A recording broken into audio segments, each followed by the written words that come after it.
ఓం సహనావవతు సహనో భునత్తు సహ వీర్యం కరవావహై తేజస్వినావధీతమస్తు మా విద్విషావహై. ఓం శాంతి శాంతి శాంతి. జై గురుదేవ్. మనము పరమాత్మన కరుణ కటాక్షంని ఇంకా భగవద్గీత ఉపన్యాసాలు చూస్తూ ఉన్నాము. ఈ పొద్దు మనము 27వ చాప్టర్ కర్మంలో అకర్మ దర్శనము అనింది. 4వ అధ్యాయంలోన 18 ఇంకా 19 శ్లోకాలు ఎక్స్ప్లెనేషన్ ఉంటుంది. నిన్న కొద్దిగా చూసాము, దాన్ని ఇప్పుడు చూసుకొని పోతాము. నిన్న మనం చేసిన సారాంశం ఏమిటంటే, భగవంతుడు ఈ ప్రపంచంని సృష్టి చేసి దాంట్లోన 4 వర్ణాలు అంటే బ్రాహ్మణ, క్షత్రియ, వైశ్య, శూద్ర అంట సృష్టి చేసే కదా. ఏమిటి చేసే అంటే, ప్రపంచంలో ఉండేది 4 జనాలు. మనస్సు ప్రధానమైన వాళ్ళు, బుద్ధి ప్రధానమైన వాళ్ళు, భుజాలు శక్తి ప్రధానమైన వాళ్ళు, ಮತ್ತು ఈ కృషి ఈ వ్యాపారం చేసేవాళ్ళు కడుపు ప్రధానమైన వాళ్ళు, పాదాలు ప్రధానమైన వాళ్ళు అంట. పాదాలు ప్రధానమైన వాళ్ళు వీళ్ళు శూద్రులు అంట, అంటే వీళ్ళు శుశ్రూష చేసేది అనేది. సో ఇవి ప్రతి ఒక్క మనిషిలోన సత్వగుణ, తమోగుణ, రజోగుణ అనేది ఉంటుంది. దీన్ని పెట్టిందే వాళ్ళ గుణాలు చెప్తారు ఎవరితో. వాళ్ళు పుట్టిండే దాన్ని ఇంకా కాదు. బ్రాహ్మణుల కడుపులో పుట్టినోళ్ళు బ్రాహ్మణులు ఉంట కాదు. ఎవరి లోపని గుణాలు ఉంటుందో దాన్ని మనము వాళ్ళు ఆ సంబంధం పట్టిండే వాళ్ళు ఉంటే మనం ధారాళంగా చెప్పచ్చు అనేది చెప్పే. ఇంకొకటి వీటిలోపు మనం గమనించాల్సిందే, పరమాత్ముడు ఇంతంత సృష్టి చేసినా, అంతంత పని చేసినా వానికి ఏమైనా దీని పాప పుణ్యము ఏమైనా అంటుకుంటుందా? నో. ఎలా పరమాత్ముడు అవతార పురుషుడు, దేవుడు, వాడు ఏం పని చేసినా నేను చేస్తాను అనే అహంకారం మన కించిత్ ఉండలే. వానికి కర్తృత్వమేలే, నేను అహంకారమేలే. వాడిని అంతా పుడుకున్నాను, వాడ ఒళ్ళంతా సీలి చూస్తున్నాను, ఎక్కడ ఏమి చిక్కలేదు, అట్లుంటుంది. రెండోది ఫలాపేక్ష లేదు వానికి. ఎలా అవి రెండు లేదు అంటే, వాడ నిజమైన స్వభావమే అది. దాన్ని ఇంకా వానికి లేదు. ఈ మన జీవాత్మ స్వభావం ఏమి అంటే, నేను, నాది, ఇవి మనసు ఎప్పుడు చెప్పుకుంటూ ఉండేది, ఏరుపేరు అవుతూ ఉండేది, ఇవన్నీ అవుతుంది. వాడికి అది లేనే లేదు. దాన్ని ఇంకా పోని వాడు ప్రపంచం సృష్టి చేసేటప్పుడు నక్కొని సృష్టి చేస్తాడా? ఆమెనికి అట్లే ప్రళయం అయ్యేటప్పుడు ఆ నాట్య నృత్య అంటారు, ప్రళయం. వాడు ప్రళయం చేసేటప్పుడు కూడా సంతోషంగా నొక్కొనే ఉంటాడు వాడు. దాన్ని ఇంకా వాడు ఏడ్చేది ఎప్పుడైనా చూసిండారా? కృష్ణుని కండ్లు ఎప్పుడైనా నీళ్ళు వచ్చిండి చూసిండారా? లేదు. సో మనము వాణ అంశమోళ్లే, మన లోపల అదే పరమాత్ముడు ఉండేది. మరి మనమేల ఏడ్చేది? మనం జీవాత్మను ఉంటా అనుకొని నాకు నేను, నాది అను మోహం పెట్టుకునేదానిక మనకి ఇట్లా అవుతా ఉంది. ముక్తులైనోళ్ళు కూడా ఇట్లే పని చేస్తారు. ముక్తులైనోళ్ళకు కూడా ఇవి ఉండలే. భగవంతునికి ఎట్లుంటుందో వాళ్ళకు అట్లే ఉంటుంది. అలా అందరికీ ఆత్మస్వరూపులు వాళ్ళే. మరి మనకి అలా అట్లా అంటే, మనం ఇంకా నేను, నాది అనే అహంకారం పట్టుకొని పనులు చేస్తూ ఉన్నాము. ఏమైనా కొంచెం హెచ్చు తక్కువైతే ఒకటోపున లాభము నష్టం వస్తే విలవిల అంట దుఃఖం పడతాము. ఇట్లా మన లెక్కాచారం. సో కర్మయోగంలో చేస్తే మనకు అయ్యలేదు అనేది సాధన చెప్పింది. ఇంతంత కొత్తాయ మనకి.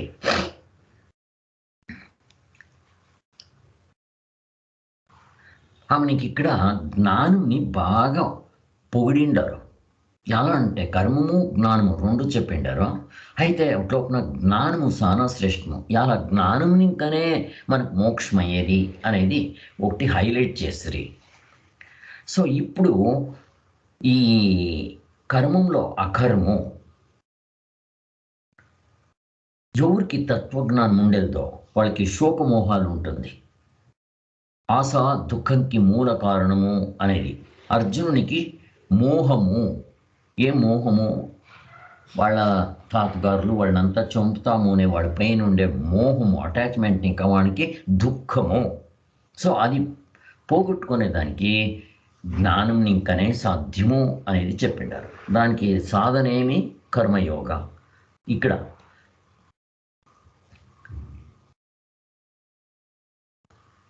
సో ఇంతంత ఆయా.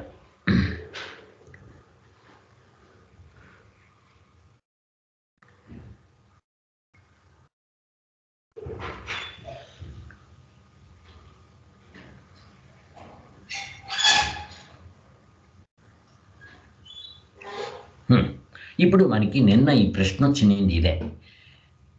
కర్మంలో అకర్మం చూడాలా, అకర్మంలో కర్మం చూడాలా? నిన్న మనకి ఇది అర్థమైంది. కొంచెం క్వశ్చన్ ఉండే. చూడండి ఇప్పుడు ఎంత సులభంగా ఉంది. ఇప్పుడు కర్మంలో అకర్మం చూడాలా అంట. ఎట్లా అంట?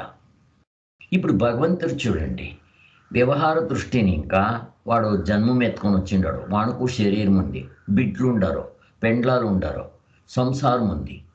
వాడు ఇప్పుడు ఏమే పని చేస్తున్నా వాడ ఈ శరీరం ఇంకా వాడు పని చేస్తాడు. మనకు కనపడిచేదేమే నేను చేసినట్లే వాడు చేస్తాడు అంట. ఇది శరీరం ఇంకా చూస్తే, వ్యవహార దృష్టిని ఇంకా చూస్తే, అయితే వాడు మనసులోపున పరమార్థ దృష్టిని ఇంకా చూస్తే ఎట్లుంటుంది? నేను కర్తృత్వుడు కాదు, నేను అహంకారం లేదు అనుకుండేదేలే. మీరు ఒళ్ళంత సీల్న ఎక్కడ చిక్కేలేదు. నేను చేస్తాను అనేది మన మనసులో ఎప్పుడెప్పుడు కనుసులో కూడా లేదు. వానికి ఫలం కావాలనేది లేనే లేదు. దాన్ని ఇంకా ఆవుతులు చూసేదానికి వాడు కర్మం చేస్తా ఉన్నా వానికి ఇది ఉండేలే. మనము ఇక్కడ కర్మం చేస్తాము, చేసిన తక్షణము నేను, నాది, నాకు ఈ ఫలం కావాలా, మనసు ఏరుపేరి అయిందే దేవుని చేర్చుకునేదే మనం కష్టం పడుతూ ఉంటాము. ఇది కర్మంలో అకర్మము. ఇక్కడిని ఇంకా దాన్ని చూసేది ఇట్లా. ఇప్పుడు అకర్మంలో కర్మము అంట. అంటే అక్కడిని ఇంకా చూడండి, పరమార్థ దృష్టిని ఇంకా చూడండి. పరమార్థ దృష్టిని ఇంకా చూస్తే పరమాత్మనికి కానీ ముక్తులైనోడికి కానీ కర్మం ఉంటుందా?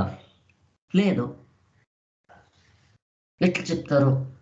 మనకు ఉండలే. నిద్రపోతే ఎట్లుంటుంది కర్మము? అక్కడ నేను అనే అహంకారం ఉండలే, నేను పని చేసేవాడు అనేది ఉండలే. ఎలా అంటే అక్కడ రెండో వస్తూనే లేదు. అక్కడ కర్మం లేదు, జ్ఞాతృత్వం లేదు. ఎక్కడ జ్ఞాతృత్వం లేదు, అక్కడ జ్ఞాతృత్వం ఉంది ఇంట పెట్టుకుంటామంట. అక్కడ లేకుండేది ఏమంటే కర్తృత్వ భోక్తృత్వము లేదు. నేను ఈ పని చేస్తున్నాను అనిపిస్తుందా నిద్రలోపన? లేదు. కోని నాకు ఇట్లా ఫలం కావాలా అనిపిస్తుందా? లేదు. అది ఏమది? మనకు అంతే, అందరికీ అంతే. దేవుడు నిద్రించేది దానికి చెక్ చేసుకునేదానికి. పరమాత్మనికి అది లేదు సహజంగా.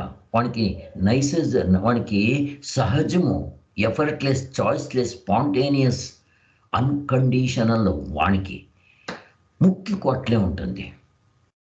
ఇక్కడ మనకి ఎలాగ కనుక్కోవాలంటే నిద్రపోయినప్పుడు ఎవరే నిద్రపోని, ఒక ప్రాణి పోని, రాక్షస్ పోని, వీరప్ప పోని, ముత్తులైనలు పోని, దేవుడు పోని, ఎవరు పోని, మనమందరూ అదే స్థితిలో ఉంటాము.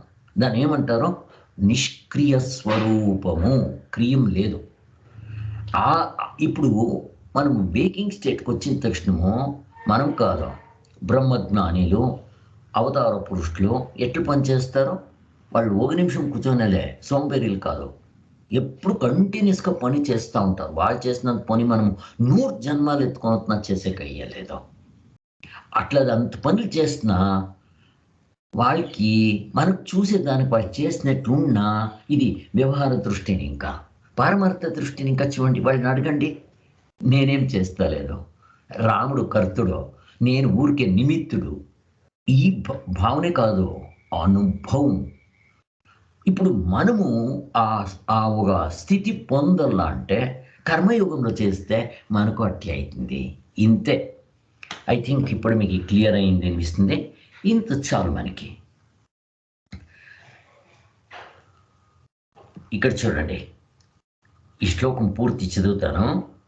కర్మంలో అకర్మముని, అకర్మంలో కర్మంని ఎవరు కనుక్కుంటారో వాడు పనంత చేసినా వానికి అది దాని అంటు లేదు అంట.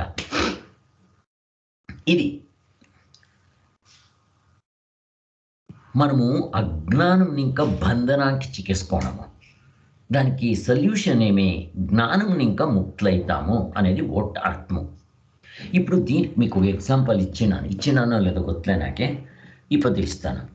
ఒకసారి ఏమైతుంది, దుర్వాస మహర్షులు వచ్చింటారో అప్పుడు రాధే కృష్ణని అడుగుతుంది, నేను దుర్వాస మహర్షులకి పక్షాన్న భోజనాలు చేసిందే, వాళ్ళకి కడుపు నిండుకు నేను వడ్డించాలంటే నాకు ఆశ ఉంది, నేను పోవల్ల, అక్కడ నది హరిస్తూ ఉంది, అంటే నది ఫ్లోయింగ్ సానా సానా సానా ఇవిటిగా ఫోర్స్గా పోతూ ఉంది, నేను ఇప్పుడు దాటల్లా, నది దాటుకొని ఆతోటికి పోవాలా దడానికి అంట. అప్పుడు కృష్ణుడు చెప్తాడు, నువ్వు ఆ నది దగ్గరికి పేడిచిందే. కృష్ణుడు చెప్పింటున్నా, ఇది మీకు చెప్పలే కదా? లేదు సార్. ఓకే, చూడండి ఎట్లుంటుంది నిందే. అవుట్లోకి చెప్తారు, అక్కడ రాధే పోయిందే నది, ఆ నది దగ్గర పోయిందే కృష్ణుడు ఆ జన్మ బ్రహ్మచారి అంట చెప్పు దావిడిస్తుంది అంటాడు. దీనికి చాలా ఆశ్చర్యమైంది. మేమిద్దరు పెండ్లాలు ఉన్నాము, ఇక్కడే నేను రాయి మాదిరి పెండ్లాము ఉన్నాను, జతికి మనకి 14,000 గోపికా స్త్రీలు, వీడు ఆ జన్మ బ్రహ్మచారి అంటే జావిడిస్తుందా అంట. అట్లే అడుగుతున్నది, ఎట్లా అంట. నువ్వు ప్రయత్నం పరీక్ష చెయ్యి పోయింది, అది చెప్తుంది. చెప్పిన తక్షణం అది దావిడి చేస్తుంది, ఇది నడుచుకొని పోతుంది, వాళ్ళకంతా గడుపు నిండుకు భోజనం గీరినంత వడ్డిస్తుంది, తిరగనేది ఫ్లో అవుతూ ఉంటుంది. స్వామి ఇప్పుడు నేను ఆదడానికి పోవాలా, ఏం చేయాలంట. దుర్వాసన అడిగితే ఆ దుర్వాసలు చెప్తారు, వీడు ఉండ ఉపవాసి, వీడు భోజనం చేసినట్లు కాదు, ఇప్పుడు తన కడుపు నిండుకు మృష్టాన్న భోజనం తినేటాడు, వీడు ఏం ఇప్పుడు తనే తినేటాడు, వీడు తినుకున్నట్లు కాదంట. ఇది ఎట్లా స్వామి, నువ్వు చెప్పు ఉంటారు, అక్కడ పై చెప్తుంది దావిడి చేస్తుంది. అప్పుడు దానికి ఏం అర్థమేలే, రాధేకి కృష్ణ దగ్గరికి వచ్చిందే, ఎట్లా ఇది నాకు అర్థం కాలే అంట. చెప్పినప్పుడు మనం చేస్తూ ఉండే పని కాదు ఇంపార్టెంట్, ఆవులతో చూసేకి ఈ వ్యవహార దృష్టిని ఇంకా చూస్తే అట్లా కనిపిస్తుంది. అయితే వాళ్ళ లోపల దృష్టిని ఇంకా చూడి, వాళ్ళ మనస్సున పట్టి చూడి అంట చెప్తారు. అది చూసే అంటే వాళ్ళకి నేను చేస్తాను అనే అహంకారం లేదు, గర్వం లేదు, కర్తృత్వ లేదు, భోక్తృత్వ లేదు. దానికే వాళ్ళకి ఫలం ఎక్స్పెక్టేషను లేదు.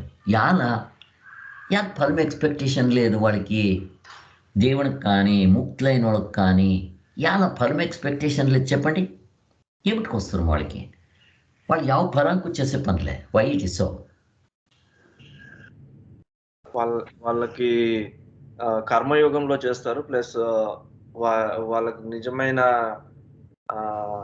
నిత్యానిత్య వస్తు వివేక ఇవంతా పూర్తిగా తెలిసి ఏమైనా కొత్త కానీ, బట్ వాళ్ళు ఏమిటి ఫలం వద్దు వాళ్ళకి ఏమి ఎక్స్పెక్టేషన్ లేదు. ఆ ఫలం కావాలా, ఈ ఫలం కావాలా, నేను సావుకారుడు కావాలా, నాకు పేరు కావాలా, నన్ను పొగడల్లా, లేనే లేదు, కించిత్ లేదు. యాలా వాళ్ళు ఇదంతా అబద్ధం అన్న అవిద్య అనే విషయాన్ని ఎప్పుడో పోగొట్టుకుంటేనే కదా సార్ వాళ్ళు. కాదు కాదు కాదు.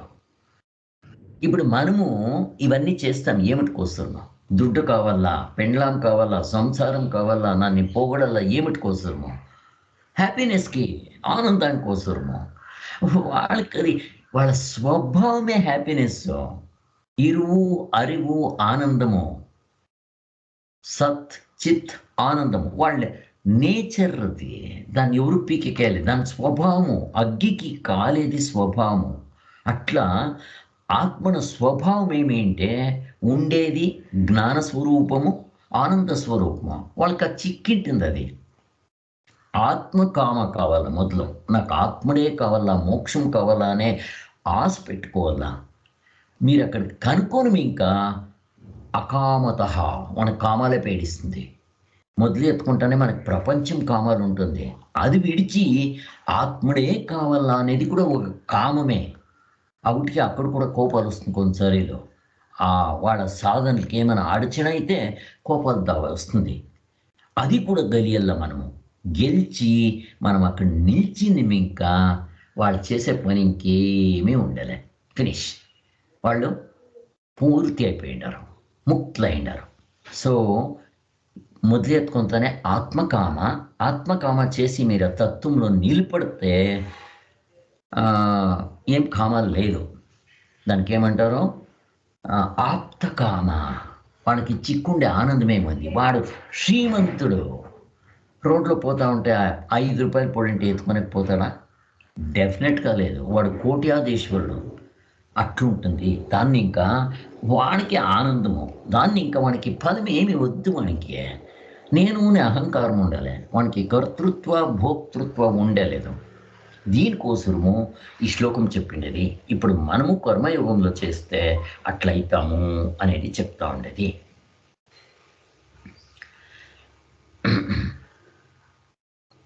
సో కర్మంలో అకర్మమన్న చూసేది 2 ప్రకారాలు. ఇప్పుడు మనకు దాన్ని కొంచెం ఎక్స్ప్లెయిన్ చేస్తారు. మనకి ఇప్పుడు ఐ థింక్ ఇది మీకు క్లియర్ అయింది ఏంటి అనిపిస్తుంది.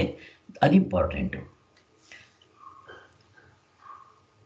ఇంకా ఒకటి, బ్రహ్మజ్ఞాని కానీ ముక్తులైన వాళ్ళు కానీ ప్రపంచంలో ఏమైనా చేయని కించిత్ పాపం అంటుకోనేలే.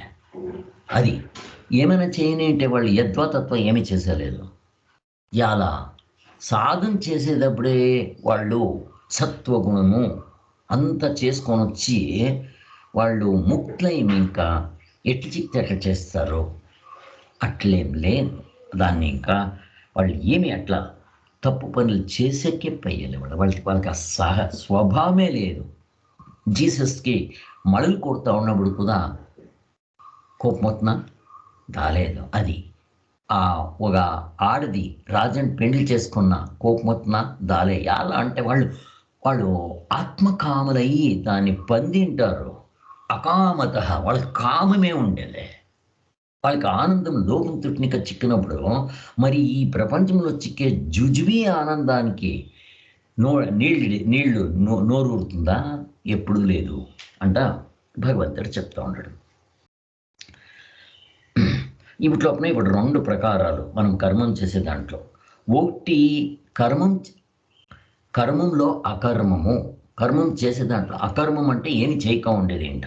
2 తరాలు చెప్తారు. ఒకటి పని చేయక ఊరికే ఉండేది. అది అయ్యలే యాంట్ పెట్టుకోండి. ఎలాంటి నేను చేతిలో పని చేయక ఉండొచ్చో, కాళ్ళలో నడిక ఉండొచ్చో, నోట్లో మాట్లాడుకుండొచ్చో, మీరు ఊరికే కూర్చోండి. మనసులో కూర్చోనేక అయ్యేదులే. ఫస్ట్ ఆఫ్ ఆల్ కూర్చోవచ్చు ఒక 5 నిమిషాలు. ఆమెను ఇంకా రెస్ట్లెస్ అయిపోతాము. కూర్చోనేకేయాలి మనం. అక్కడ కూర్చోనేకేయాలి. ఫస్ట్ లేచిడాల. దాన్ని ఇంకా మనసు ఏమైనా పనులు చేస్తూనే ఉంటుంది. మీరు జపం కూర్చోండి, చూడండి. జపం చేసి కిడ్చాలి. ఇంకేమేమో థాట్స్ వస్తూ ఉంటుంది. దాన్ని ఇంకా అకస్మాత్ వాడు చేస్తున్నాను. అది పని లేకున్నట్లు కాదు, నిజంగా పని అవుతా ఉంది అక్కడ అంట చెప్తారు. అది అట్లా ఒకటి. రెండోది పాము తాడు. ఇప్పుడు అక్కడ నాకు పాము కొన్నాను. అతడు నీకు వచ్చిన వాళ్ళు ఎవరో చెప్పి, స్వామి అది తాడు, అది రోప్ అంట. ఇప్పుడు నాకేమయ్యా టెంపరీగా ఆ పాము లేదు అనిందే అనిపించింది. అయితే తిరిగా వాళ్ళతో పోతే అకస్మాత్ పాము కొరికితే అంట నాకు ఆ దిగులు ఉండే ఉంటుంది. ఇవి 2 తరాలు అంట చెప్తారు. మనకి ఈ 2 తరాల్లో యావది మంచిది కాదా? మరి మనకి ఎట్లు కావాలా? నేను ఆ థాట్ని కనుక్కొనడలా. కనుక్కుంటే అప్పుడు నాకు ఎవర్ నెవర్ స్నేక్ కదా, ఆ స్థితి తవల దాన్ని కర్మంలో అకర్మము అనేది. దాన్ని ఇంకా నిజంగా నా లోపల కర్మం లేదు, దాన్నే జ్ఞాతృత్వ భోక్తృత్వ అనేది లేనే లేదు. బట్ నేను దాన్ని ఎట్లో పెట్టుకొనేసినాను. ఇది ఎప్పుడు వచ్చే, ಯಾವ కాలంలో వచ్చే అంటే చెప్పే కయ్యలేదు. నైసర్గిక అందరికీ సహజంగా వచ్చేసింది. ఇక్కడ ఆత్మనికి ఎట్లా అది మన సహజ స్వరూపమో, ఈ జీవుడికి ఇది సహజమైపోయింది మనకి. సో మనకి ఆ కాయల ఉంది అనేది ಗೊತ್ತలే. ఇదో కాయల అంట చెప్తారు, యావది నేను నాది అనేది. ఈ కాయల ఎవరుట్లే చెప్పండి, ప్రపంచంలో అందరికీ ఉంది, లేకపోతే మనం పుట్టానే ఉండలే. ఇప్పుడు మనకి యావదైనా కాయల వస్తే ట్రీట్మెంట్ తీసుకుంటాను, ఎలా నా ఆరోగ్యం స్వస్థం లేదు హెచ్చు తక్కువ అయినప్పుడు. ఇప్పుడు ఇమీడియట్గా నేను పోతాను. ఇప్పుడు శీతం వచ్చే, జలుపు వచ్చే, దగ్గు వచ్చే, డాక్టర్ దగ్గరికి పోతాను. మనం సిమ్టమ్స్ చెప్తాము, చెప్పేసిందే మనకి వాళ్ళు డయాగ్నోస్ చేస్తారు. సో ఇది కరోనా అనింది. కరోనాకి తగ్గంతే ట్రీట్మెంట్ ఇచ్చేది, క్వారంటైన్ ఇవన్నీ అన్నీ చెప్తారు. ఓకే, ఆక్సిజన్ కావాల్సింటే ఆక్సిజన్. ఇప్పుడు నాకు డయాగ్నోసే కొత్త కాకుంటే ట్రీట్మెంట్ ఏమి ఇస్తారు మీరు? అట్లా ఇప్పుడు ఇది నాకి ఎవరికైనా కానీ మనకి ఇక్కడి వరకు శాస్త్రం ఇనే వరకు నాకి ఈ రోగం ఉంది అంటే ఎవరికైనా గుర్తయింటుందా? అప్రాణకు గుర్తయ్యాలి. ఎట్లా చూడండి, ఇది మనకి సిమ్టమ్స్ గుర్తయితే ట్రీట్మెంట్ తీసుకుంటాము. నాకు సిమ్టమ్సే గుర్తయ్యాలి. పుట్టినప్పుడు ఇంకా నేను బాగున్నాను, అహంకారము అయ్యో అది నా స్వభావము, అహంకారంగానే ఉండల్లా. అందరూ అహంకారం అంటేనే మనకు గౌరవం ఇచ్చేది, మనం ఇట్లు తీసుకొని ఇస్తాము. సో అట్లయితే సిమ్టమ్స్ ఏమైనా ఉందా ఇక్కడ? ఆ కాయల ఉంది అనే దానికి సిమ్టమ్స్ ఏమైనా ఉందా అంటే ఉంది. ఇప్పుడు మనకు అర్థమవుతుంది అది చెప్పే అంటే ఏమది? దుఃఖం కదా అదే. ఇప్పుడు ప్రపంచంలో అందరు నేను నా గౌర్మీ అంటనేది, వాళ్ళు ఈ లైన్ పెట్టుకోండి, ఇస్తే సరే కొట్టు. అప్పుడు ఏమైతుంది, వాళ్ళు గౌరు మీకుంటే, చీర వేయకుంటే, హార వేయకుంటే, పొగుడుకుంటే ఏమైతుంది? దుఃఖమైతుంది. నాకు దుఃఖమైనప్పుడు అది మంచిదా? సిమ్టమ్ కదా ఇది ఒకటి. రెండోది, నాకు అది కావాలా ఇది కావాలా. ప్రపంచంలో పుట్టినప్పుడు ఇంకా రెండు అన్ని దేవతలని ఇంకా ప్రాణుల వరకు ఇది కంటిన్యూస్గా నడుస్తూ ఉంది. ఎవరు చెప్పించే పనులే. ఏమని? సుఖప్రాప్తి దుఃఖ నివృత్తి. సుఖము పొందల్లా, దుఃఖము దూరం చేసుకోవాలా. ఇది సిమ్టమ్ కదా. ఆవులు కూడా కెసువు పెట్టుకుంటే పారొస్తుంది, సుఖం కావాలా, దానికి ఎఫర్ట్ చేయాల. అట్లా. సో ఇక్కడ జ్ఞాతృ, కర్తృ, భోక్తృ. మొదలు జ్ఞాతృ, నేను ఆ చేతిలో ఆ కెసువు పెట్టుకుంటే ఆవుకి ఆ జ్ఞానం వచ్చే, కెసువు ఉంది వాడి చేతిలో ఉంటా. ఎప్పుడు గుర్తాయినో దానికి ఆహారం కావాలా, సంతోషం కావాలా, కడుపు నిండల్లా, పరిగెత్తి వస్తుంది, సుఖప్రాప్తి. అదే మీరు ఇంకొక చేతిలో చూపించండి, ఇమీడియట్గా పరిగెత్తుతుంది, దుఃఖ నివృత్తి. సో దీనికి జ్ఞాతృత్వ, మొదలు జ్ఞాతృత్వ. రెండోది కర్తృత్వ, అది నాకు కావాలా అథవా నాకు అది వద్దు అంటే రెండిటికు ఎఫర్ట్ అయ్యాల, క్రియ చేయాల. కర్తృత్వ. అదేమైనా చిక్తే అనుభవిస్తే భోక్తృత్వ. నేను తింటే నాకు సంతోషమాయ. ఏట్లు కొడతారు వాళ్ళు, దాన్ని తింటే నాకు దుఃఖమవుతుంది, పరిగెత్తు. ఇది అది అనుభవించేదే, కొట్టించుకొని అనుభవించేదే. ఇది ప్రపంచంలో సహజంగా నడుస్తూ ఉంది అందరికీ. మనం దీన్ని యాబద్దన కాయలా అంట అనుకోవడమా? అనుకోలే. అకస్మాత్ మనం ఇంటే గొత్తయింది, ఇంకుంటే గొత్తయ్యలే. ఇప్పుడు మన ఎక్స్పీరియన్సే తీసుకుంటే మనకి మన క్లోజ్గా ఉండే రిలేటివ్స్ని కలుసుకున్నప్పుడు ఎంత దుఃఖమాయే మనకి. డిప్రెషన్కి పోయేదో లేకుంటే దుఃఖమయ్యేదో అవుతా ఉందో లేదో. మాకు ఇది నార్మల్లా. మరి ఇట్లా కాకుండా ఇట్లా ఏం చేయాలా? నేను ఒకసారి ఏడు తినడం, ఇంకా ఒకసారి ఏడు తింటుని, అప్పుడు ఇట్లా పర్మనెంట్గా కాకూడదు నాకు.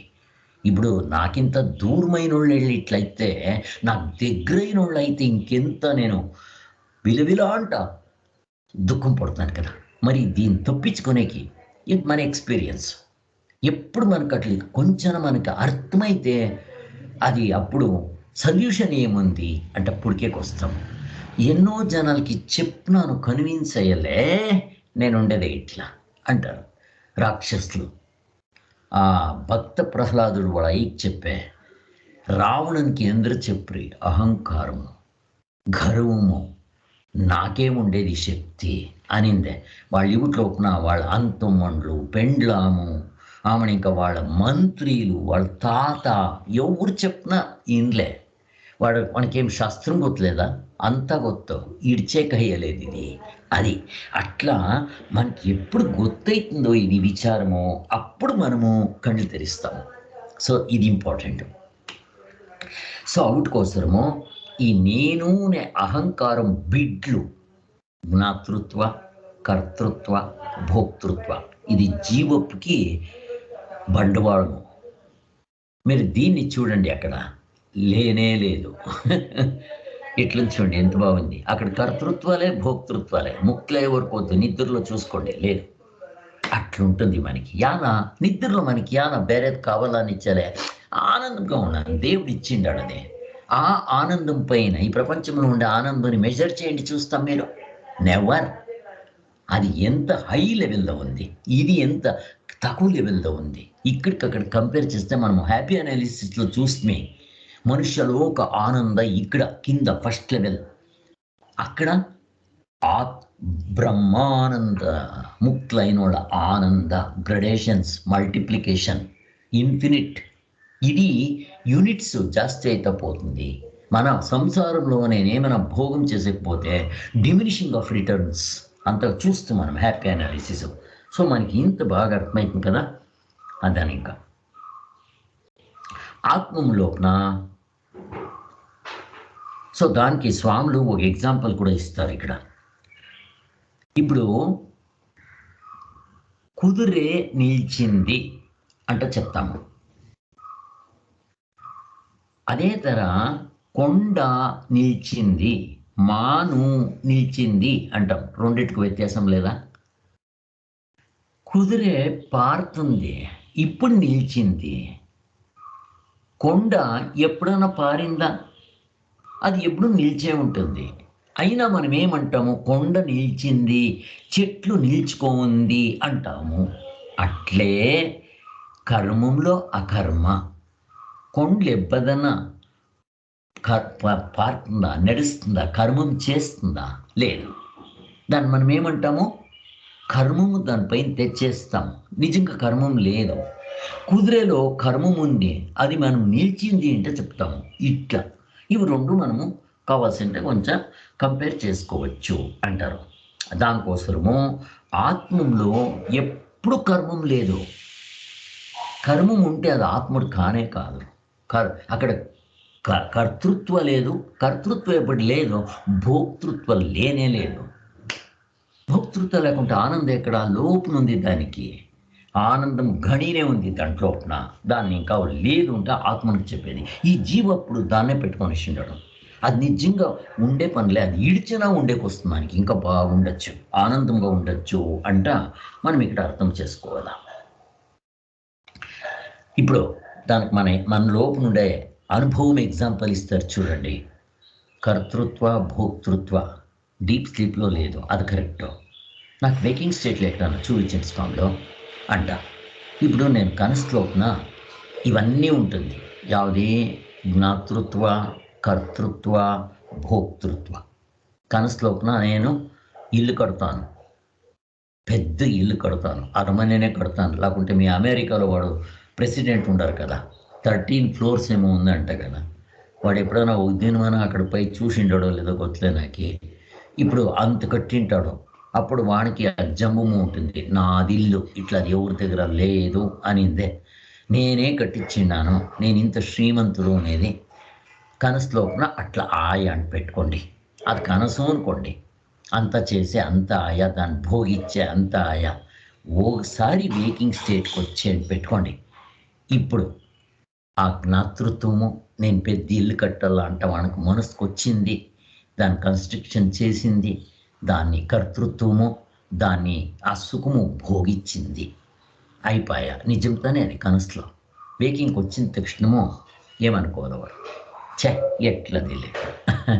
ఆ ఇల్లు లేదు, జ్ఞాతృత్వాలే, భోక్తృత్వాలే, కర్తృత్వాలే, ఏమీ లేదు. ఇది మన అనుభవంలో ఉందో లేదో, నిద్రలో అంతూ లేనే లేదు. అంటే ఇంత తెలుసుకుంటే చాలు.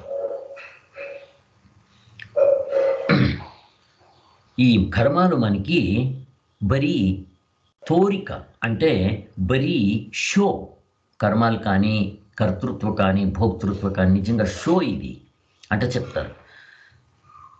ఇవి నిజంగా మన లోపల ఈ క్రియ లేదు. పరమార్థం లోపల, పరమాత్మ లోపల ಯಾವುದೇ లేదు. ఇప్పుడు జ్ఞాతృత్వ, కర్తృత్వ, భోక్తృత్వ, ఇది ఆబ్జెక్టా సబ్జెక్టా నా ప్రశ్న. ఏమిది? ఆబ్జెక్ట్. Correct, object. ఎట్లా? ఇప్పుడు చూడండి, జ్ఞానము పని చేస్తా ఉన్నాను, ఏమిటిని ఇంకా చేస్తాం, చేతులు కాళ్ళని ఇంకా, జ్ఞానమాయ ఇక మనసుని ఇంకా, మనసు ఇట్ సెల్ఫ్ విషయము, ఆబ్జెక్ట్. చేతులు కాళ్ళు, నా చేతులు నాకు కనపడిస్తూ ఉంది, నా తల నాకు కనపడిస్తుంది, మిర్రర్లో నిల్చుకుంటే నా కాళ్ళు కనపడిస్తూ ఉంది, ఆబ్జెక్టు. అదే తర మన 19 ముఖాలు ఆబ్జెక్టు. మనసు, బుద్ధి, చిత్త, అహంకార, అంతఃకరణాలు అన్నీ కూడా ఇన్స్ట్రుమెంట్స్, ఆబ్జెక్టు. ఈవెన్ అవస్థే లోపు నుండేది ఇది. అవస్థ ఏమి? ఆబ్జెక్టా సబ్జెక్టా? అవస్థే ఆబ్జెక్టే సార్. ఆబ్జెక్ట్. ఎట్లా మనకి ఎట్లా ఎక్స్ప్లెనేషన్ ఇవ్వాలి? ఎట్లా ఆబ్జెక్ట్ అంటే నాకు అది ఆబ్జెక్ట్ మాదిరి కంపడియాలి, ఎట్లా? అది ఎప్పుడు చేంజ్ అవుతూ ఉంటుంది కదా సార్. దానికి సరే, అది కరెక్టే. బట్ నాకు ఇప్పుడు ಯಾವ స్టేట్ ఉంది? వేకింగ్ స్టేట్ ఉంది. ఇప్పుడు డ్రీమ్ అండ్ స్లీప్ ఉందా అంటాను, లేదు ఉంటారు.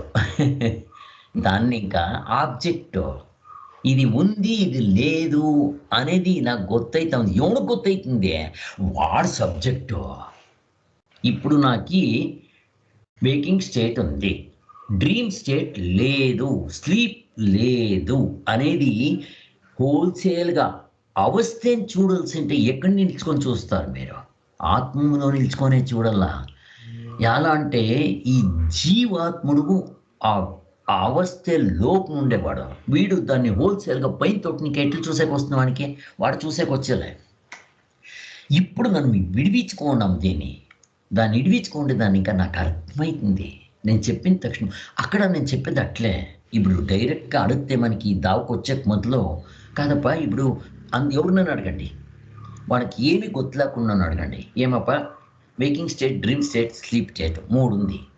ఆ 3 లోపల ఇప్పుడు యావది ఇది స్వామి ఏం పెద్దది ఇది waking state, dream state, sleep state ఇప్పుడు లేదు స్వామి, ఒకటి ఉంటే ఇంక 2 ఉండేలే అంటాడు.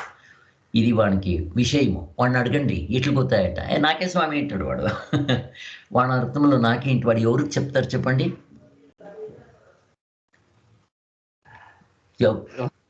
ఆత్ముడికి. వాడి దృష్టిలో ఏమి? వాడి దృష్టిలో జీవాత్మకి. వాడిని అడగండి ఎవరు గుర్తాంటే, నాకేరా గుర్తుండేది, ఉండేదే నేను ఒకడు, నాకు గుర్తు కావాలి, ఇంకేమో గుర్తు కావాలా అంటాడు. వాడిని అడిగితే వాడు నేనే చెప్పింది జీవాత్మని చెప్తాడు. అయితే ఈకుండే వేకింగ్ స్టేట్లో ఉండే జనక మహారాజుడు జీవాత్ముడు. కనసుకు పోతాడా? పోయాలి. కనసులో ఉండే భిక్షుకుడు అక్కడ వాడు జీవాత్ముడు. వేకింగ్ స్టేట్కి వస్తాడా? వచ్చాడు. మరి డ్రీమ్ చూస్తున్నాడు భిక్షుకుడు, వేకింగ్ చూస్తున్నాడు జనక మహారాజుడు. మరి వీడు అక్కడికి పోయలే, అక్కడికి ఇక్కడ పోయలే. దీని విచారము దాని విచారము వీళ్ళిద్దరికి ఎట్లు కొత్తవుతుంది? వీళ్ళిద్దరూ నిద్రలో ఉండేలే. మరి ఇప్పుడు నిద్ర లేదు అని చెప్పాల్సి ఉంటే దీనిపై నుండి చెప్పాలన్నా వద్దా? దాన్ని ఇంకా ఈ అవస్థల్ని మనము కనుక్కుంటా ఉండేది ఆత్మలో నిల్చుకుంటేనే కొత్త ఇది. వాళ్ళు ఆత్మలో నిల్చుకుంటారు, బట్ దే డోంట్ నో. దీన్ని ఇట్లా ఇడిపించుకోలే వాళ్ళు. మనం ఇడిపించుకోన్నాం. మన ఇంట్లోపున నేను నాది అనేది యావది అంట. నేను అంటే ఆత్ముడే, నాది అంటే మిగిలినదంతా. నాది నిజంగా లేదు, నేను ఒకడే ఉండేది అనేది కరెక్ట్గా కొత్తయింది మనకి. సో ఆత్ముడు నేను సబ్జెక్ట్, మిగిలిండిదంతా ఆబ్జెక్ట్. ఇక్కడ అవస్థే లోపల ఉండేది. Even అవస్థే object. అవస్థే లోపల ఉండే 1/2 డజన్ ఆధ్యాత్మ ఎవడైనా కానీ ఆబ్జెక్ట్. ఆది భౌతిక 84 లక్షల జీవరాశిಗಳು, పెండ్లము, బిడ్లు, కారు, బంధ ఆబ్జెక్ట్. ఆది సూర్యుడు, చంద్రుడు, నక్షత్రుడు, ఆకాశం ఆబ్జెక్ట్. ఎట్లా చూడండి.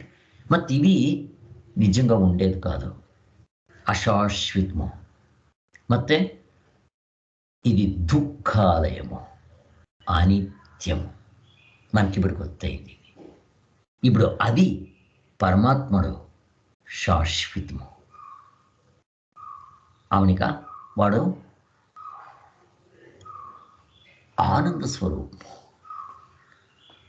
వాడు ఎప్పుడు నిత్యము, నిత్య శుద్ధ బుద్ధ ముక్త స్వరూపుడు. ఎంత వ్యత్యాసం చూడండి. అజగజాంతరము అంట చెప్పేది. సో ఇవి రెండు ఎట్లు కలబెరికేయించండి. ఇక్కడ మనకు వేకింగ్ స్టేట్లో ఇవి రెండు కలబెరికేయింది. అది ఉంది, ఇది ఉంది. ఇవి రెండు లేకుంటే అక్కడ దానికి వాల్యూ లేదు. ఇప్పుడు మన ఫ్రిడ్జ్ ఒకటి చూస్తాం మనం, దాని వెనుకుండే కరెంట్ లేక మనం ఉన్న ఇంట్లో కానీ మన ఇంట్లో కానీ ఏదైనా పని చూపించండి, వెనుకతో కరెంట్ ఉంటుంది, మిగిలిండేది తోటి ఉండేది. ఇది అంత ఇంపార్టెంట్ కాదు. అఫ్ కోర్స్ వ్యవహారం దృష్టిని ఇంకా ఇది కూడా ఇంపార్టెంట్. ఇది లేక బరీ కరెంట్ ఉంటే మనం ఏమి చేసుకోనకేలే. బట్ ఇంపార్టెంట్ యావది కరెంట్. అలాగే మన ఇంట్లోన ఇంకొకటి, ఇక్కడ ఫ్రిడ్జ్ లేదు, కరెంట్ ఒకటే ఉంటుంది. అలాగే ఇప్పుడు కరెంట్ నాకు చల్లుకుండే పదార్థాలు కావాలా, మీకు చిక్కలేదు. ఇప్పుడు నేను చెప్పే ఎగ్జాంపుల్లో ఈ ప్రపంచం లేదు, ఆత్ముడు ఉన్నాడు. అయితే ఆత్ముడు నాకు ప్రపంచం లేకుండా దుఃఖమైతుందే లేదు, వాడు ఆనంద స్వరూపం. ఫ్రిడ్జు చల్లది ఉడుకుతి, ఈ కరెంటు ఇచ్చేకొచ్చలే, దానికి ఇది ఉండాలా అది ఉండాలా రెండు. అయితే మనకు ఎగ్జాంపుల్ చెప్పినప్పుడు ఎంత కావాలో అంత తీసుకుంటాము. ఐ థింక్ మీకు అర్థమైంది అనిపిస్తుంది. ముందుకు పోతామంట. అక్కడికి మనం కనస్లోపున జ్ఞాతృత్వ, కర్తృత్వ, భోక్తృత్వ ఉన్నా లేచింది ఇంకా నాకే గొత్తైపోతుంది. అవి యావట్కు బండవాళం లేదు, హుసితోరిక ఊరికే ఇవి ఐ వాష్, అది ఊరికే అట్లా కనిపిస్తుంది, నిజంగా లేదు అంటారు. అక్కడే గొత్తైపోతుంది. ఇంకా గాఢ నిద్రలో అంతా పక్క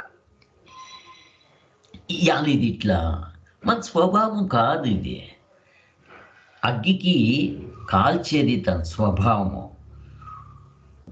రెడ్ గులాబీకి ఎర్ర కలర్ ఉన్నది దాని స్వభావం, అది ఇడిచుండే కయ్యలే. కాకి నల్ల కలర్ అనే స్వభావము. అట్లా ఆత్మునికి స్వభావము ఉంటే ఇరువు, అరివు, ఆనంద. ఇది ఇరువు ఉంటే మీకు తెలుగులో ఏం చెప్తారు నాకు కొట్లే, కన్నడలోపున ఇరువు అంటే ఎగ్జిస్టెన్స్, సత్. అరివు అంటే జ్ఞానము, చిత్. సత్యం, జ్ఞానం, అనంతం, బ్రహ్మ, ఆనందం అంటే చెప్తాము ఆఖర. సో అది మన నేచర్, స్వభావం, సహజ స్థితి అంట.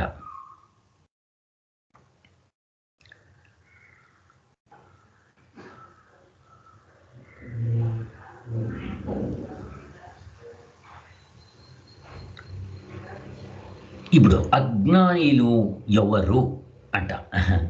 ఎవరికి ఆత్మజ్ఞానం కాలేదో వాళ్ళు అజ్ఞానిలు అంతే. మనమేమనుకుంటాము వ్యవహార దృష్టిని, ఇంకా వాడు అజ్ఞానము, వానికి అవివేకి అంటాం మనం. మన దృష్టిలో ఏమి అంటే ఏమి చదువుకున్నాడు వాడు జ్ఞానం లేదు వానికి అంటాము, అజ్ఞానము అంటాము. మన వ్యవహార దృష్టిలో చూస్తే సైంటిస్టులు ఉండరు, చంద్రలోకంపై వచ్చిండారు, ఏరోప్లేన్ కనిపెట్టిండారు. వాళ్ళందరినీ మీరు అజ్ఞానీలు ఉంటా అనడిస్తారా స్వామి? ఎంతెంత సావుకారులు ఉండరు, ఎంతెంత బుద్ధిమంతులు ఉండరు, ఎంతెంత సంగీతకారులు ఉండరు, ఎంతెంత ఇట్లా 64 విద్యలు ఉండే వాళ్ళు ఉండరు. వాళ్ళంతా అజ్ఞానీలా అంటే అడిగితే వ్యవహార దృష్టి ఇంకా వాళ్ళంతా జ్ఞానీలే. వాళ్ళు ఎందరే డాక్టర్లు అయి ఉండొచ్చు, ఇంజనీర్ అయి ఉండొచ్చు, కంప్యూటర్ది జ్ఞానం ఉండొచ్చు. పారమార్థ దృష్టిని ఇంకా వాళ్ళందరూ అజ్ఞానీలే. వ్యవహార దృష్టిని ఇంకా మీరు జ్ఞానీలు ఉంటూ కూసుకోండి. ఎలా వాళ్ళకి ఇంకా దుఃఖం ఉంది, నేను నాది అనేది మోహం ఉంది. దాన్ని ఇంకా వాళ్ళకు అజ్ఞానీలు. ಮತ್ತೆ నిజమైన జ్ఞాని ఎవరు ఉంటే ముక్తి పొందినోళ్ళు.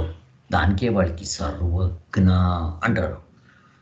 అంటే వానికి అన్ని యావది ఒకటి మనము తిరిపెట్టుకుంటే అన్నీ తెలుసుకున్నట్లయితుంది. యావది మనకి చిక్కుందో దక్కుందో పొందితే అన్నీ పొందినట్లయితుంది అంట. అప్పుడు మనకి ప్రపంచంలో ఇంకేమీ వద్దు, మొత్తం అది ఆనంద స్వరూపం అంట. చెప్పేది మనకి బాగా అర్థమవుతుంది. ఇప్పుడు స్వాములు మనకి ఎగ్జాంపుల్ ఇస్తారు. కనుస్లోపన మనకి ఎంతో జ్ఞానాలు అయింది. ఇప్పుడు నేను చెప్పిండేవంతా మీరు కనుస్లోపన అని పెట్టుకోండి. యావ జ్ఞానం ఉండాలనో ఆ జ్ఞానం కనుస్లో లేదు. ఏమీ వండుకోను అక్కడ. వాడు డాక్టరు, ఇంజనీర్, నేను ఇంతంత చెప్పాను కదా, శ్రీమంతుడు, సైంటిస్టు అంతా. అయితే అక్కడ కావాల్సిన నిజమైన జ్ఞానం ఏమి? ఇది కనసు అంట వాళ్ళకి గొత్తవుతుందా? అక్కడ గొత్తయ్యాలి. దానికే మేము అజ్ఞానము అనేది. మొత్తం వానికి ఎక్కడ అది తెలిపడుతుంది. వాడు వేకింగ్ స్టేట్కి వచ్చినప్పుడు అరే నేను దాన్ని సత్యము అనుకుంటున్నాను కాదు అనేది గుర్తవుతుంది. అక్కడ దానికోసము అక్కడ వానికి ఎంతే కర్తృత్వ, భోక్తృత్వ, జ్ఞాతృత్వం ఉండి దాన్ని మేము అవిద్య, అజ్ఞానము అంటాం. అంతే. అంత దానికి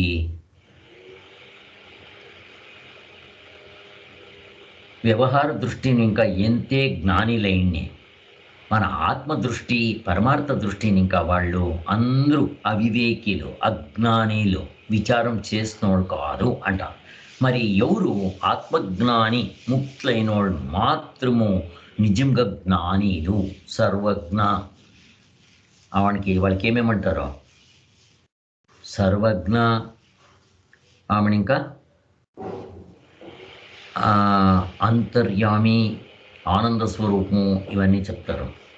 వాడి లోపల ఈ ముక్తులైనోడికి కర్తృత్వ, భోక్తృత్వ, క్రియాకారక పదాలు, దీన్ని చేసి అది పొందల్లా, అది చేసి దీన్ని పొందల్లా, దీన్ని తీసుకొని దాన్ని పొందల్లా అనేది ఏమీ ఉండలే. వాళ్ళకి తెలుసుకోవాల్సిండేది ఏమీ ఉండలే. యావత్ కావాలి నాకు చిక్కేసి ఉంటుంది వాళ్ళకి.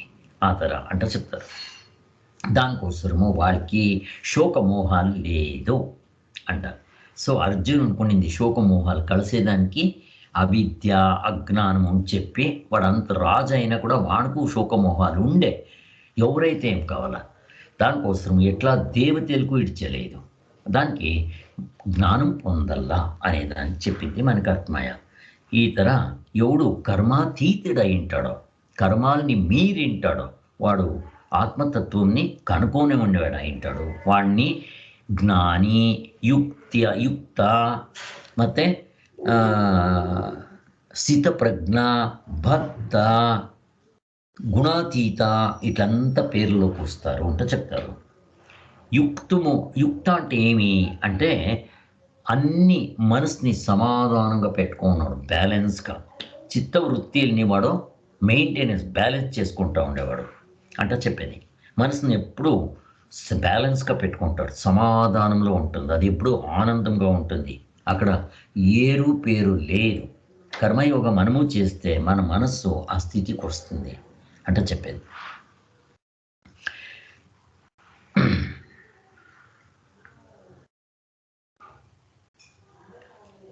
సామాన్యంగా మనకి మనస్సు సమాధానంగా ఉంటుందా? ఉండలే. ఎవరికి జ్ఞానం అయింటుందో వాళ్ళు పరమాత్మను లోపల స్టాండ్ పాయింట్ అంటే వాళ్ళకి అది గ్రిప్ చిక్కింటుంది. ఈ క్లచెస్ని ఇంకా తప్పించుకొని వాళ్ళు అవుట్ అవుతుంటారు, దానికే ఆనందంగా ఉంటారు అంట. దానికోసమే ఒక ఎగ్జాంపుల్ ఇస్తారు, వాళ్ళ మైండ్ ఎంత సమాధానంగా ఉంటుంది. నేను అప్పుడే చెప్పాను కదా, ప్రళయకాలం లోపున కూడా ఆ రుద్రుడు తాండు మాడుకొని నగుతా తాండు మాడుతూ ఉంటాడు. మనకు దుఃఖం అనేదేలే ఎప్పుడు ఒకే తరం ఉంటుంది మన మనస్సు అనే దానికోసం. ఈ ఇట్లా ఆత్మజ్ఞానం ఉండే యోగిలు ఎవరైనా ఉండారా అంట. ఎగ్జాంపుల్ చెప్తే మిథిలా నగరంలో ఉండే జనక మహారాజు, వాడు అన్ని పనులు చేస్తూ ఉండడం, అయితే వాడు ఎప్పుడు ఆనందంగా ఉంటాడు అంట. చూడండి వాళ్ళ మనసు ఎట్టుంటుంది అని ఎక్కడో ఎగ్జాంపుల్ ఇస్తారు మనది. ఈ జనక మహారాజు ముక్తులు అయిపోయి ఉంటారు. అప్పుడు గురువులు ఆశ్రమంకి పోయి ఉంటారు. గురువులు ఏమో ఉపదేశం చేస్తూ ఉంటారు అక్కడ వాళ్ళ శిష్యులకి అందరికీ. వీళ్ళు అట్లే కూర్చొని వింటూ ఉంటారు. అక్కడ మిథిలా నగరము కాల్పాయ అనేది మెసేజ్ వస్తుంది. వీళ్ళ శిష్యులందరూ పారిపోతారు అక్కడికి. వీళ్ళదేముంది అక్కడ, లంగోటేలు, వరి పుట్టుకోస్తులు. ఆ పుట్టుకోస్తులు పైడిస్తుంది కదా అంటే అనుకోని వాళ్ళు పారిపోయింది, దాన్ని సేవ్ చేసుకొని పోతారు. ఇక్కడ మిథిలా నగర్ రాజ్యుడు ఇక్కడ ఉన్నాడు. వాడు దాన్ని యోత్నేలే, కాలిపోతే కాలిపోని ఆరాంగా ఉన్నాడు. మనకి దాని దుఃఖముందా, వాడి మైండ్ బ్యాలెన్స్ ఎట్లుంది చూడండి అంటే చెప్తారు. సో వాడు అంత పనులు చేసినా వాడు కర్మంలో అకర్మం చూస్తున్నాడు. వాడు అంత పనులు చేస్తాడు మన వ్యవహార దృష్టిని ఇంకా మనం చూస్తే. బట్ వాడిని అడగండి, వాడి లోపల ఆ స్థితి ఎట్లుంది అడగండి, నేనేమి చేయలేదు అంటుంటాడు వాడు. ఆవిటికి మనం దుఃఖం అయ్యేలే, యావిటి కోసం వాడు చేశారే. మరి ఏమిటి కోసం చేస్తారు జనాలు? లోక సంగ్రహాలు, ముక్తులైన వాళ్ళు లోక సంగ్రహార్థం మోసము. వీళ్ళు ఆ తత్వం నాకు కొత్తయింది, వేరే వాళ్ళు తెలుసుకుంటే చాలు అంటానిందే. ఆ తరనో లేకుంటే వాళ్ళ పని మొదలు ఎట్లా చేస్తూ ఉంటారు, దానికింత అచ్చుకట్టుగా చేస్తారు. అందరినీ ప్రీతి విశ్వాసంగా చూస్తారు. ఎవరిపైన ఏరు పేరు ఉండలేదు, చాలా ధర్మంగా నడుచుకుంటారు. వాళ్ళ ఒక దృశ్యం మనం చూస్తే చాలు మనకు ఆ స్థితి వచ్చేస్తుంది. వాళ్ళ ఒక దర్శనము, స్పర్శనము, సంభాషణం ఇంకనే మనం ముక్తులైపోతాము అంటే చెప్తారు. ముక్తులైనోళ్ళ కథ చెప్తా ఉండేది. మనం వాళ్ళని అట్లా చూస్తే, రమణ మహర్షిని చూస్తే చాలంట వాళ్ళ దర్శనం, ఇంకా వాళ్ళ మాట్లాడే సంభాషణే, లేకుంటే వాళ్ళ స్పర్శన, వాళ్ళ కాలు ముట్టేదో ఏమో ఈ తర అంతా. రమణ మహర్షిని ఎవరైనా పై కాలు ముట్టి నమస్కారం చేస్తే, నా కాలు ఎంత శ్రేష్టముంటో మీరు అనుకుంటారో మీ పాదాలు అంతే శ్రేష్టము, మీ లోపల అదే పరమాత్ముడు ఉండేది. అయితే మనం సాధన చేసి పండుకుంటే మీకు నాకి ఆ అవతారం పురుషునికి ఏమి తాడు లేదు, వ్యత్యాసం లేదు అంట చెప్తా ఉన్నారు. ఇది జ్ఞాని దృష్టి అంట చెప్తా ఉన్నారు. జ్ఞాని అథవా అవతార పురుషుడు ఎంతే పని చేయని వానికి కర్తృత్వమే లేదు. వాడు ఇంకొక చేయాల్సింది ఏమి ఉండలే. మరి ఏమిటి కోసం చేస్తాడో? అవతార పురుషుడైతే లోక సంగ్రహార్థ కోసము. అయితే అక్కడ వాడు వచ్చేది ఏమిటి కోసము? ధర్మంలో నడుచుకొని పోయి వాడిని కాపాడేదానికి, అధర్మంలో ఉండేదానికి శిక్షించేదానికి వస్తాడు అంటే మనకు కొత్తది.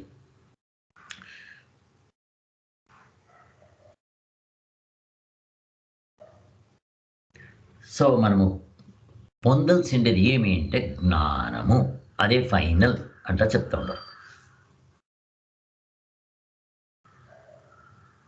దానికోసమే ఇక్కడ జ్ఞానంని చాలా పొగిడిండారు.